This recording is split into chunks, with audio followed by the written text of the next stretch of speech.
every single one of us is a leader and could be a leader. It started with a local coalition in our county. Strategies you know, but stories you don't. Data is the currency of prevention. We want to reduce the negative, and we want to promote the positive. Collaboration is the only way to move the prevention needle. About connecting the research with the practitioner. Put something out there that was kind of off the wall and create a community of prevention. It's a passion, it's a real love to try to help make our world a little bit better, a little bit happier, small pieces at a time.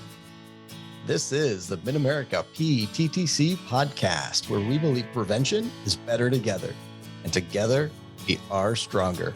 I'm your host, Dave Clausen, and this is episode 46. Now, you're likely getting used to it, but we're mixing things up again.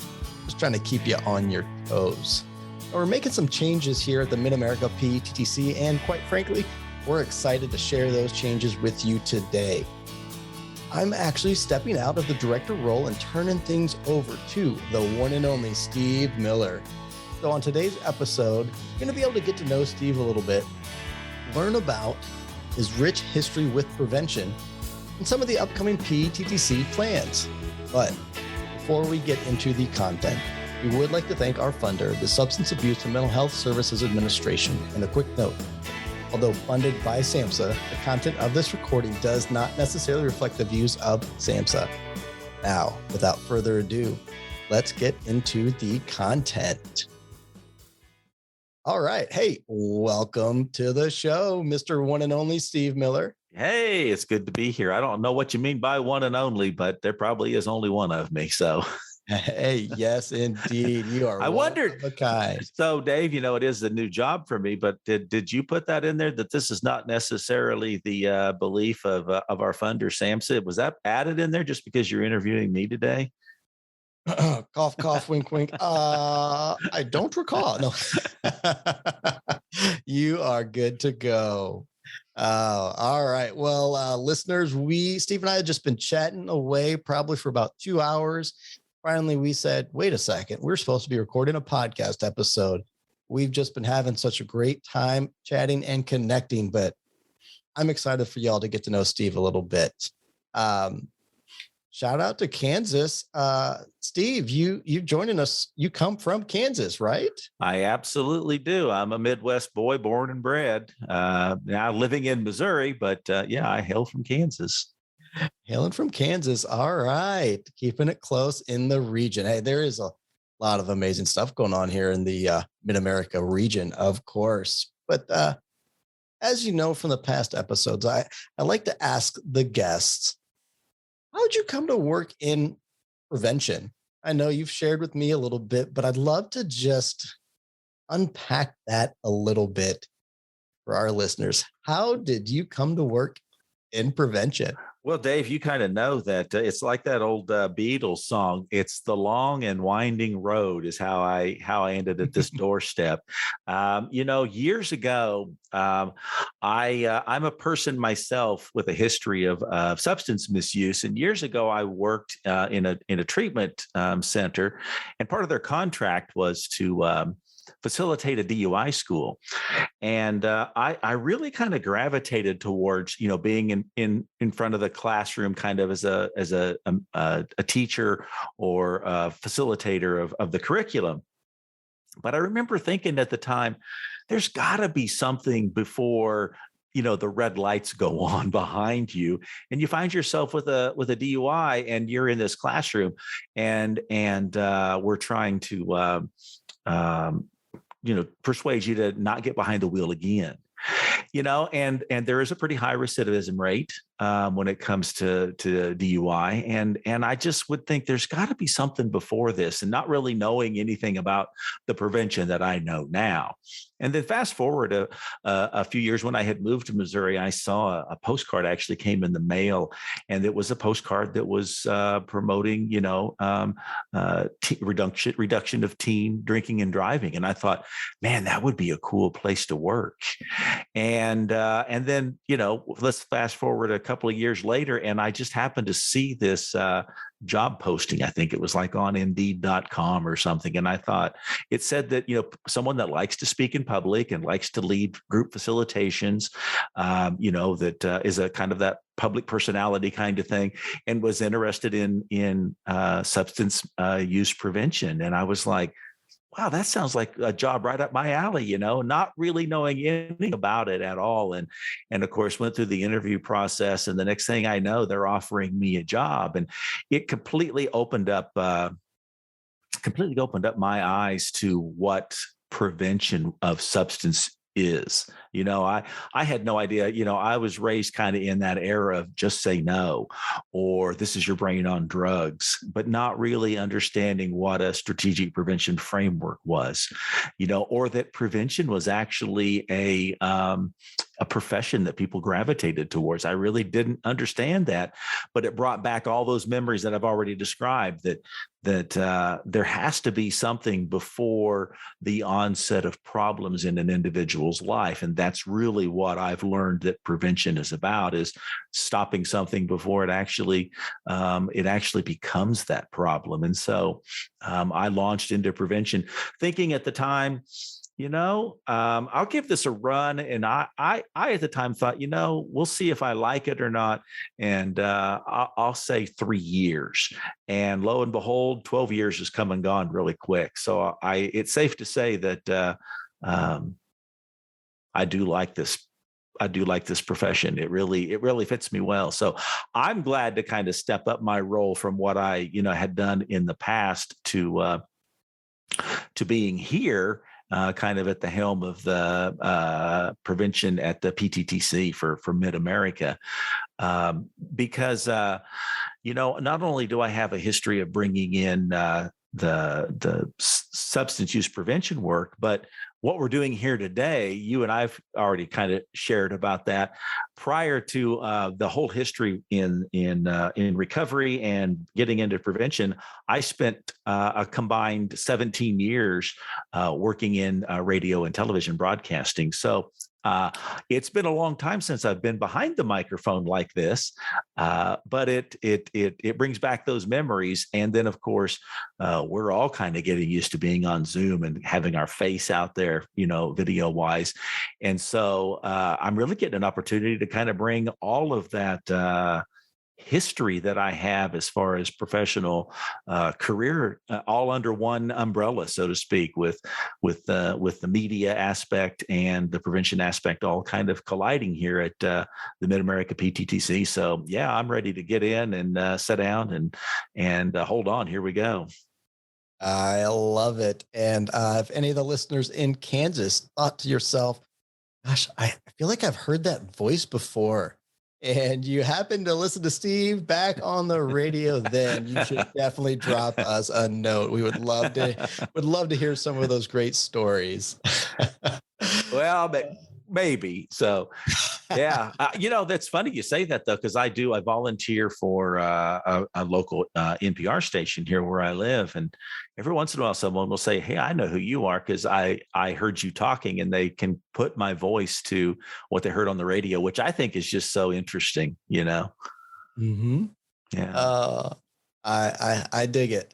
And well, I want to unpack what you've been up to these past 12 years, but I kind of want to throw something your way. Moon City Creative. Just such a wonderful aspect to who you are and what you do.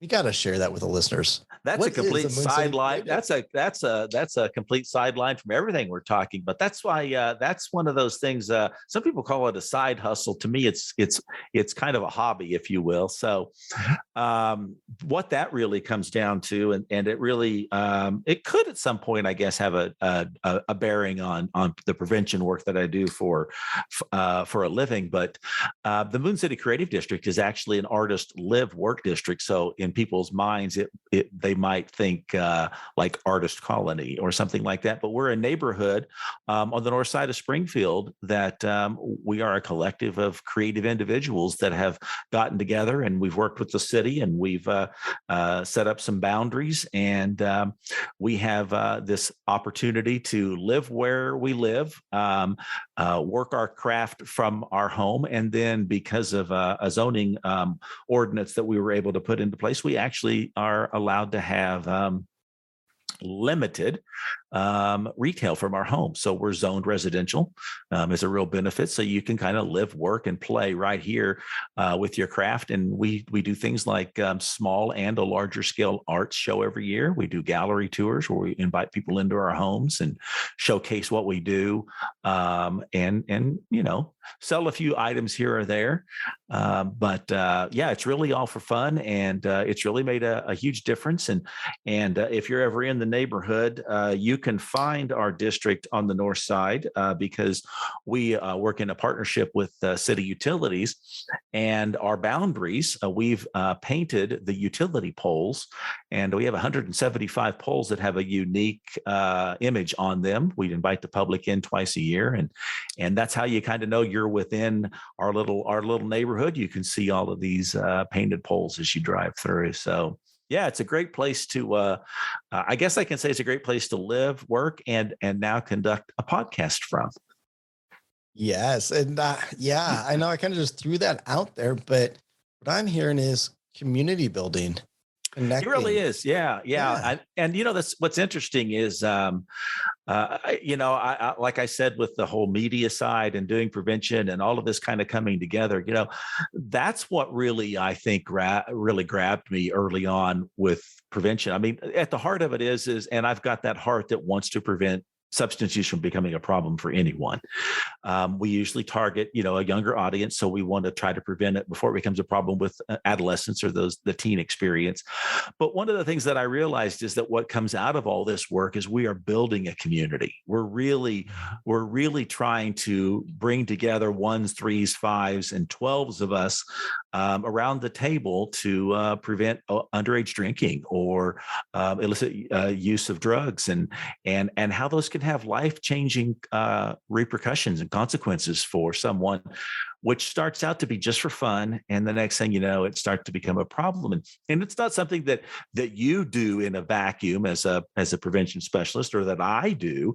It's really what we do to motivate a community to really make a difference. And that's really a common denominator, as I've explained in some of the stuff that I'm doing, is I really want to be involved in the community, whether that's four states for the PTTC or right outside my front door.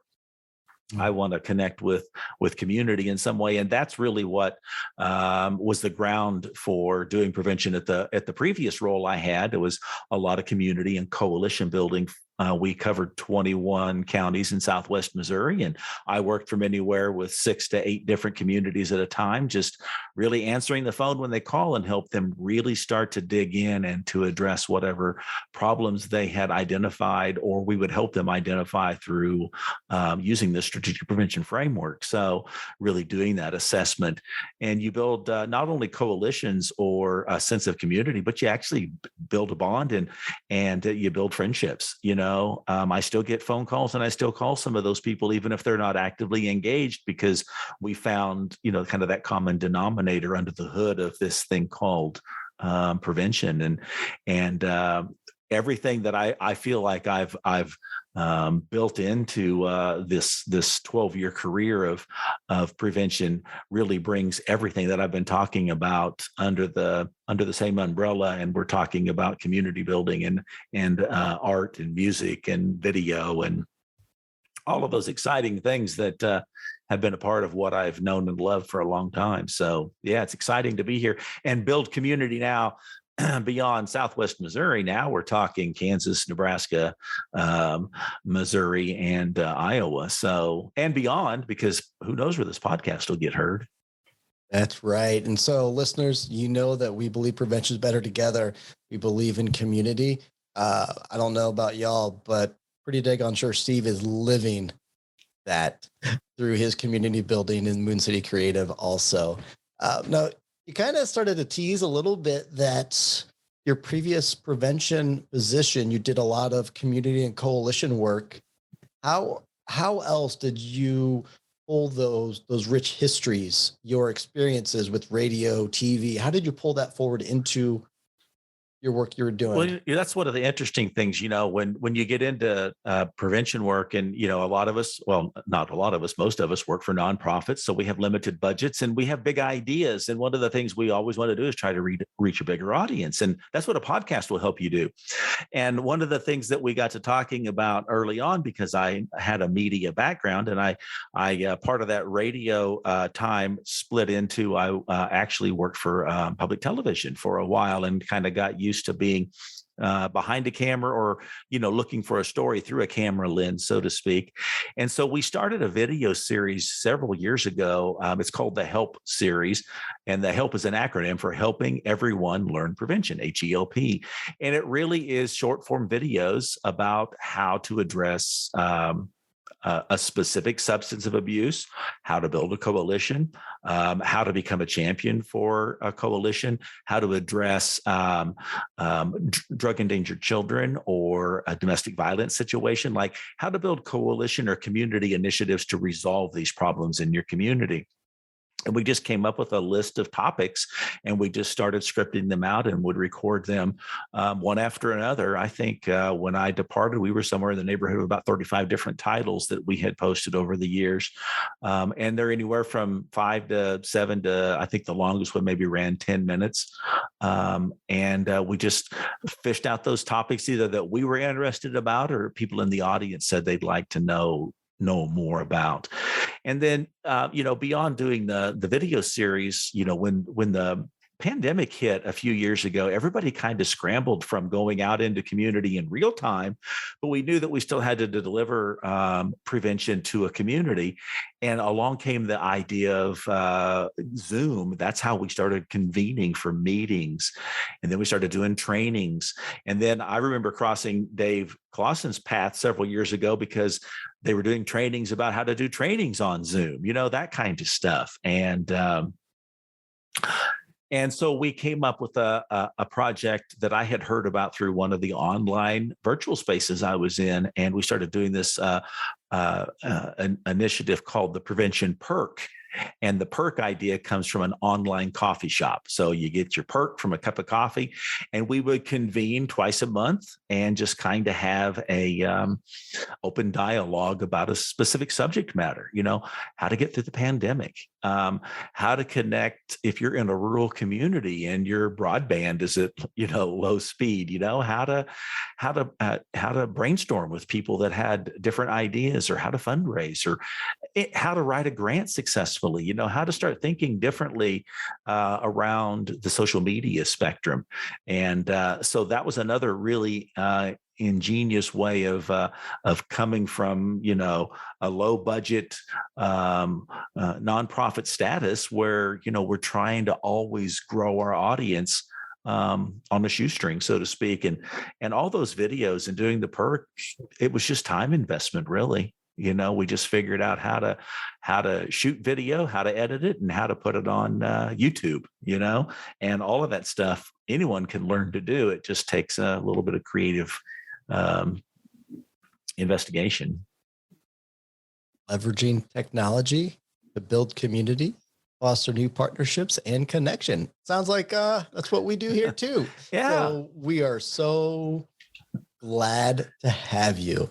I'm excited for what the future holds. You talked about playing an entrance song, some music as you came on to this episode, but then we got entangled in that whole copyright dialogue and all that hoopla. But you've got this background and some presentations you've given around music and media literacy that I would love for our listeners just to hear, just a little teaser. Don't give away the whole recipe. Yeah. Well, media literacy was a big component of what they call the substance abuse prevention skills training module when I first started. And it really, music literacy, what it comes down to is understanding how media targets us as a consumer. So to sell us a product or a service, that's how Apple is successful, or that's how you come across buying a Toyota versus a Ford. You resonate with that connection that they have with you. And so I, being from a background of music and media, I'd always have this sneaking suspicion that music itself has an impact on the choices that we make in our life.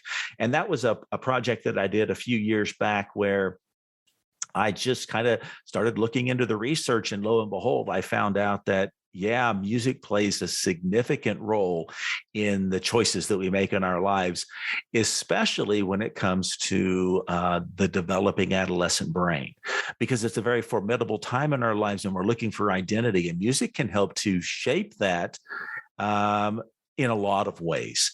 It can help us, to make decisions about our lives, or, it's not doing it for us, but we all remember that music that shaped our lives as an adolescent, and it's a whole experience. And I wanted to know, does it have a relationship with substance use? And I found out that it did.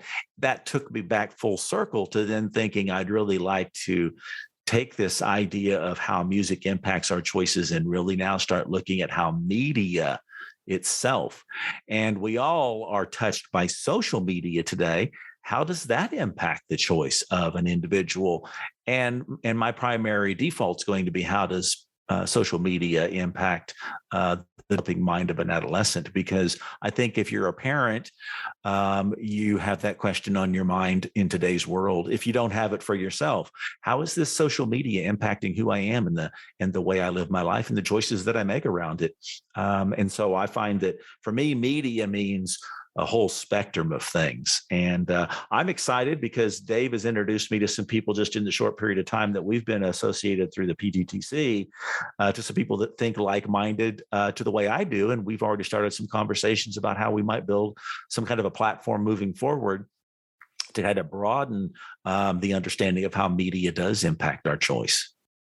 I love your stories like yours, how you're able to pull all of your life lessons forward into the work that you're doing is just, it's a beautiful thing when that happens. You kind of leading the way there when you started out with that music presentation. So let's talk a little bit about another area where I know y'all are some innovators and some front runners. And it has to do with your work with drug endangered children. Yeah, that really is. There? Yeah, that was really interesting, Dave. I mean, that, when I went to work at the Community Partnership, there was a committee called Drug Endangered Children, and I struggled with really getting my mind wrapped around the what that really had to do with the prevention that I was doing day to day, so to speak. And I had an opportunity to go to a national training on what they call Core Deck, which is like the community introduction to it. And through the process of that particular training, I can safely say it opened my mind to the destructiveness of substance use on families and the victims of that environment, which all too often are the children, because they don't understand what's happening to the family or to their moms or dads. And it changed my whole understanding of what a drug endangered child was. And I just kind of adopted. I remember thinking, once it kind of clicked, thinking, what I do best is presentations, share the message. Basically, it comes down to talking. And I just said, I'm going to talk about this as much as I can, as often as I can, to anyone that wants to listen. And we really came back with some really interesting things for drug endangered children here in our region. And the long and short of it is DEC really tries to intervene in the lives of families or child caretakers. That could be extended family or anyone that's by description has some sort of role in steering a child's life. And if drugs are a part of that, how do you try to interrupt that cycle before it becomes really destructive? And sometimes it's already destructive when it happens. And we always toyed with the idea of how we reached the audiences of DEC, because you had law enforcement and child protective services, treatment providers, children's division was there, the juvenile office. But we kind of always missed the component of having the families themselves, like directly impacted in some way. And I just got to thinking one day, we all carry around these cellular devices, these smartphones, and apps were starting to really start to become the thing, and I thought, wouldn't it be neat if we could develop a training platform using this technology where the professionals could learn more about what a drug endangered child is, signs, symptoms, way to intervene, best practices, things along those lines, but at the same time provide a similar or like-minded type of curriculum for the family. And then as we started to explore that, what we really developed was an app and a toolkit. And the toolkit came out of it because not all families have access to internet or can afford the internet connectivity. But that's changed as time's gone on. But we had these toolkits. So if you didn't have technology, you had like a classroom in a book. And it was a way for the service provider, someone from children's division, to work directly with someone in their caseload, and they could actually be teaching them things like recovery practices, relapse prevention, reinforcing things that they were learning in 12-step meetings or through their treatment process. And it was a way not only for them to kind of benchmark some of their progress, but we also found that it taught some of the service providers some of the lingo and the dialogue and some of the things. They were becoming educated. They were beginning, and Dave's smiling as I'm saying this, they were becoming educated in building a community. They were actually communicating with one another about early stages of family reunification and early stages of recovery and what that meant and how to have a dialogue around that and how to be supportive of it. And it was fascinating. And I do know that over a course of time, not only were we doing this in our small region, but now the National Alliance for Drug Endangered Children has their own app process that they've onboarded and are really doing great things with that. And it's because that technology is available, and it's creating, again, it's creating a community in the cloud. It's like you can touch lives with an app or a podcast for somebody who knows where that's going to reach them. And I've always just trusted that you kind of just build it and then just put it out there, and the people that really need to benefit from it somehow or another, that we seem to find one another. And so, long story short, I did all of that stuff, and then as this opportunity came open to come to the PTTC, I remember when early on we were talking about maybe making that transition. One of the things this is really closely aligned with drug endangered children. And that is one of the practices that we are really building a network around, is how to grow drug endangered children as an entity, not only in our region, but grow that across the nation. Of course, Dave, you know this really well because you've been a part of building out that process, but that was a big sell for me that I would get to be even further involved with drug endangered children and doing even more to try to build that process out to other communities and other states in our region. For those listeners in Iowa, now you know the background on why we wanted to get Steve plugged into the Iowa Deck Academy ASAP. Talk about a wealth of knowledge. And that Deck Academy is fascinating because I've learned about that just since I've been here. And it's really just a grassroots way of connecting with one or two champions in a community or across an entire state, and then just start looking for like-minded people until you get enough to go through a course, an academy. Mm-hmm. And it's just kind of like building it and they will come, so to speak. And again, building community. We're using technology to connect because we're in a kind of still a pandemic state. And we just are really, you guys are doing it. I'm learning about it, but doing some really wonderful things to bring together community in a technological way. Yes. When you bring people together around an important topic, big things happen because together we are stronger. Yep. Yes. So now, as this episode will be published in January. So now that you are at the helm, what can folks look forward to in 2023 2022 with the Mid-America PTTC. Well, Dave, you've done a great job at kind of like laying the groundwork, because you've done this, like, is this 3 years you've been over here at PTTC? And Yes. So a lot of the things will continue as they've been, like the podcast will continue, the initiatives with, drug endangered children. But, being the new guy and knowing that this audience can be far and wide, one of the things that I would encourage the audience to look into is something that you started last year. It's called the Communities of Practice. And really, it's kind of similar to the process I talked about earlier about the prevention perk. The Community of Practice is a great way for people in the audience to connect with other like-minded professionals or individuals in other states or other communities that are doing this thing called prevention. And we'll have several different topics for prevention leaders, community building around drug endangered children. Behavioral health is one of those tracks. So look to connect with us in some way so that you can learn more about how to get engaged with one of those communities of practice in the new year, because it'd be a great way for me to connect with you, and then for you to connect with this broader vehicle that we have called the Prevention Technology Transfer Center. So it's just a great way for us all to connect. And I want to meet as many people as I can in as quick way as possible. And what better way to do it than convening through, an online communities of practice? I love it. And we will put links in the show notes to the help video series that Steve talked about, and to the PTTC website, where you can keep up to date on all of the happenings, and communities of practice being one of those. And also on the website, you can sign up, subscribe to the email list, where you'll get your monthly, your periodic, hey, we open up registration for this event.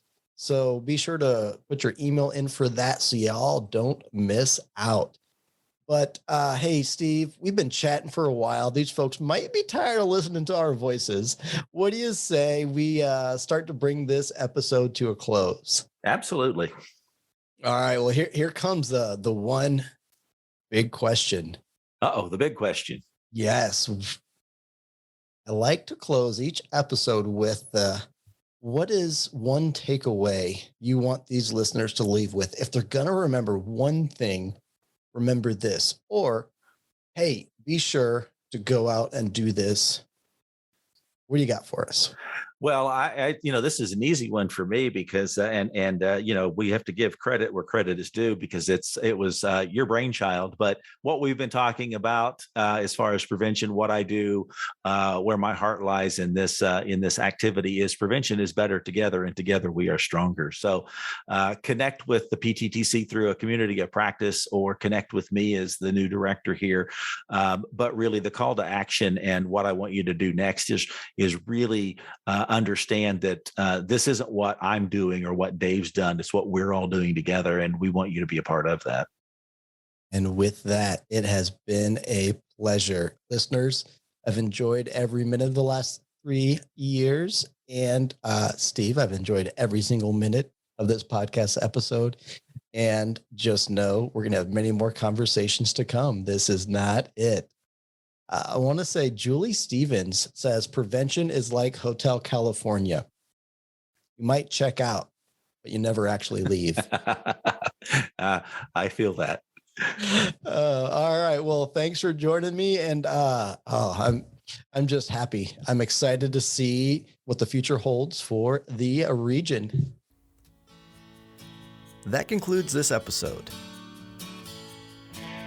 Thank you all for not only taking time to listen, but your continued work to make our region safe, healthy, and drug-free. If you'd like to know what training we have coming up, check out our website at pttcnetwork.org. And remember, prevention is better together, and together we are stronger.